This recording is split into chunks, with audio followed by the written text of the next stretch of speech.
Very good morning to all of you. So, we are trying to learn the development of grammar and especially the development of English grammar. Whether we use gesture or sounds, we need more than just words to have a grammar. Whether we use gesture to point at something or sounds, we need more than just words to have a grammar. We need more and more words for grammar. Basically, we need more and more words to make a sentence. It might be sounds or to point something, but we need more and more words. Since grammar is essential to human communication, speakers of all human languages organize words into larger units. They collect different type of words in any languages. They collect different type of words and try to organize these words. So words into larger unit, phrases, sentences, stories, conversation, and so forth. So these words are organized words to make phrases, sentences, stories, conversations, and so forth. This form of compositionality, meaning of a complex expression. Compositionality, that means meaning of a complex expression. We can say I go, but we can make it in a complex way. I go. But if we want to express certain things that is very complex, then we have to use different way. We have to use different way to communicate. So grammar helps us to learn all those things, to write a story or to make a complex thing to communicate. Compositionality is called grammar by some say it's syntax by others, grammar, or some say syntax by others. No other, so it's syntax. You can also say it's syntax. Some say it's grammar. No other creature has anything remotely like duality of patterning. No other creatures can arrange such type of words properly on this planet. You can say no other creatures has anything remotely like duality of patterning or compositionality. That means meaning of complex expression. No other creatures can make.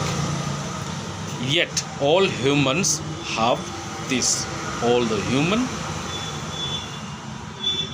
can follow this pattern.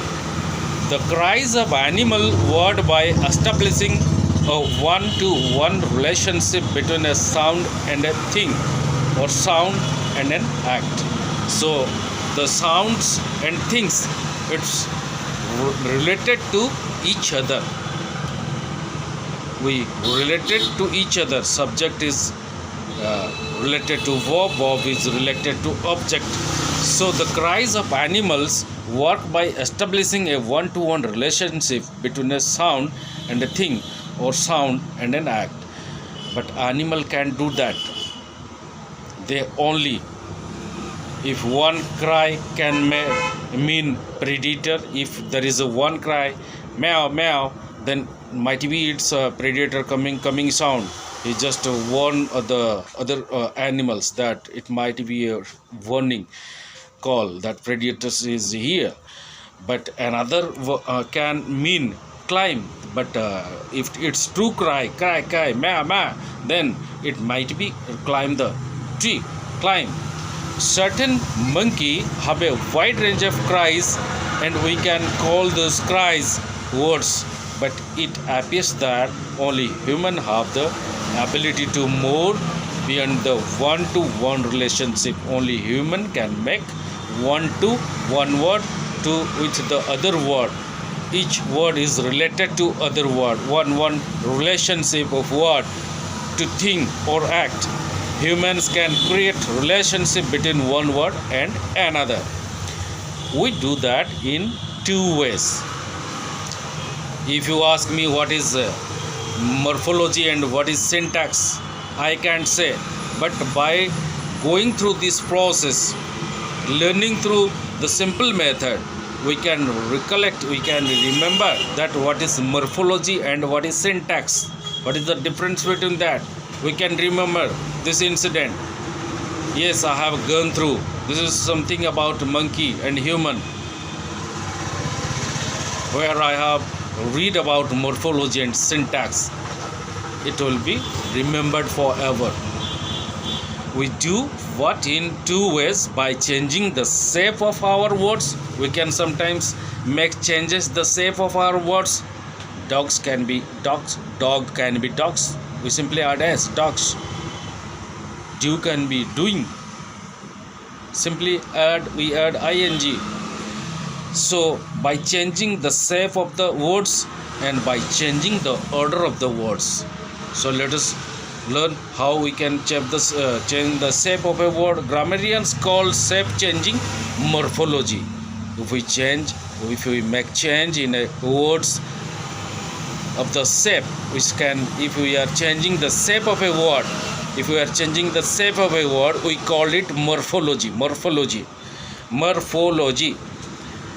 For example, we can take a word dog and change its shape by adding s to produce the word dogs. It's all about the morphology. We simply change certain things in a word. Grammarians called order changing syntax. If we change the order, that means I am going to school. Sorry. The dog beat the man. The dog beat the man. The man beat the dog. Might be the sentence is wrong, but sequence will be if you are doing active to passive. Okay, then the meaning is same, but we changes the order because we have the proper ability, the capacity to change that order, because we know what is grammar. This is all about the syntax. Some grammarians say it's grammar, some grammarians say it's syntax.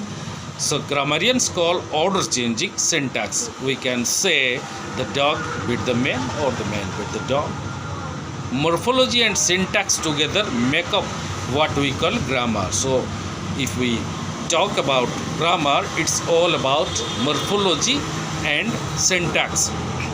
And we can see at one that small changes in grammar can result in large changes in meaning. If we add small s in dog, then it has, in grammar, it's a change, it's a large change. The meaning is entirely different. So